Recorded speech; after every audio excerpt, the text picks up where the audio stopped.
everybody, I am the Complex Man, and thank you so much for joining me on this episode 2 of Retro Reviews, where we are talking about Coneheads today.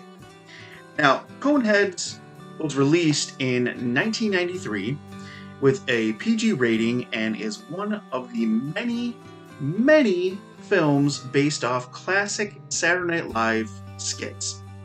This one was based off a skit in 1977. The film dives into a classic Aliens Among Us story when two creatures with misshapen heads crash land on Earth. Beldar, played by Dan Aykroyd, and his wife, Premat. I'm going to put that name on screen so that you can see it for yourself and maybe give it a try, see if you can pronounce it a little bit better. But I'm going to call her Premat or Primat, played by Jane Curtin. But with looking mostly humanoid in every way, all except for their heads of course, they blend in without anyone being able to notice anything strange about them, or at least not call them out on their appearance. This was a running gag in every single Saturday Night Live skit that they did at the time. After crash landing, Beldar finds work repairing household appliances, being super intelligent with machines, collect technology-based resources to fashion a way to contact their homeworld. Once they finally contact them, they find out that it will be some time before their leaders are able to send another craft to rescue them. In an attempt to make residence on Earth, in the meantime, while waiting, they are led to a mob boss who gives them a fake social security number and new identity. Unfortunately, the mob boss had used this same identity several times before with other illegal aliens, and it doesn't take long for the government or border control to pick up on their trail. But a sudden promotion, the INS agent in charge of the investigation, causes him to forget about the case altogether, saying it's no longer his problem. So the Coneheads are free to begin their lives on Earth and waiting for the day when they will finally be picked up. While on Earth, they tackle many situations that normal people deal with every day, like have a child,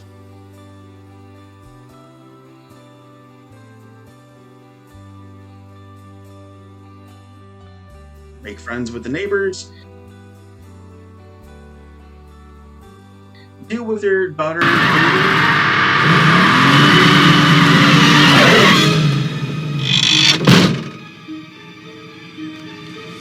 Hi, Mr. Conehead. I find you unacceptable.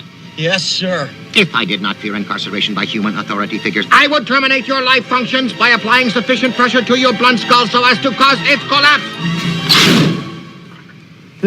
Thank you. And kindling their married life by reading Cosmo magazine and spicing things up in their love life, and even adapting to our Earth food's taste, which doesn't take very long.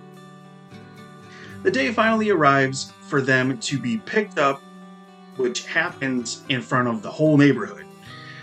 Once back on their planet, they confront their elder and ruler, only for him to realize that they had dental work done to be able to blend in with humanity, which apparently is an act of treason, and is made to fight to the death against a beast of their homeland called the Garthunk, which looks very similar to the design of a Rancor from Star Wars.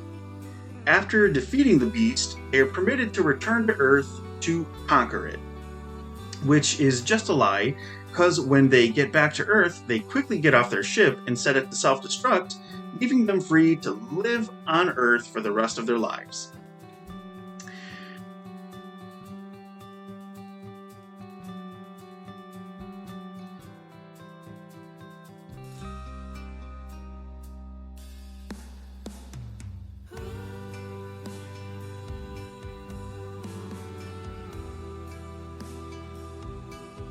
As said before, Dan Aykroyd played Beldar, Jane Curtin played his wife, Premat, who ironically went on in her career to be in a sitcom similar to the premise of Coneheads, where she lives with aliens that are trying to blend in with humanity, starring John Lithgow.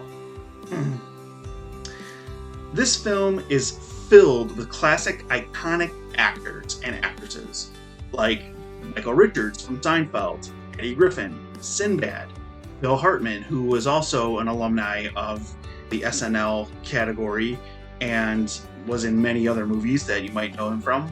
Obviously, Adam Sandler, you know him.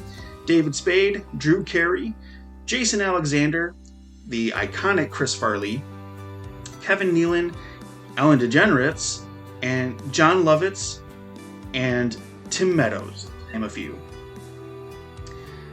This was a simple movie with a simple story and plot, with nothing more to do than create moments of comedy for the whole family to enjoy.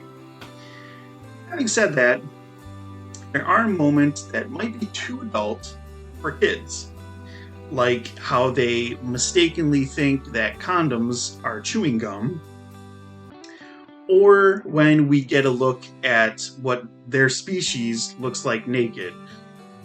It's just a backside shot, so it's just a butt shot. Their butts comedically have no cracks and 2 bumps at the top of their cheeks. So that might be tame enough for the kids to handle, or maybe it'll go over their head completely. And with that, we conclude the Coneheads and this episode of Retro Reviews Part 2. So, what did you guys think? Have you seen this movie before, or is this your first time ever hearing about it? If this is your first time ever hearing about it, I definitely suggest seeing this movie. It is from a time when comedy was just comedy. The film was just put out there in order to not be taken seriously, just be funny. There's no hidden meanings, no other kinds of agendas trying to be tackled. But it is just a simple, all-around good comedic film. So if that's something that you like, or maybe you like the large cast of Saturday Night Live alumni that I listed off a few minutes ago, then that is another reason to definitely take a look. Would you like to see me tackle other films that are based on classic SNL skits? Let me know in the comments below. If you like what you saw, consider subscribing and become a part of the complex community. Hit the like button and ring that notification bell so that you never miss whenever I upload a new video. And I will see you in the next one. Thanks for watching.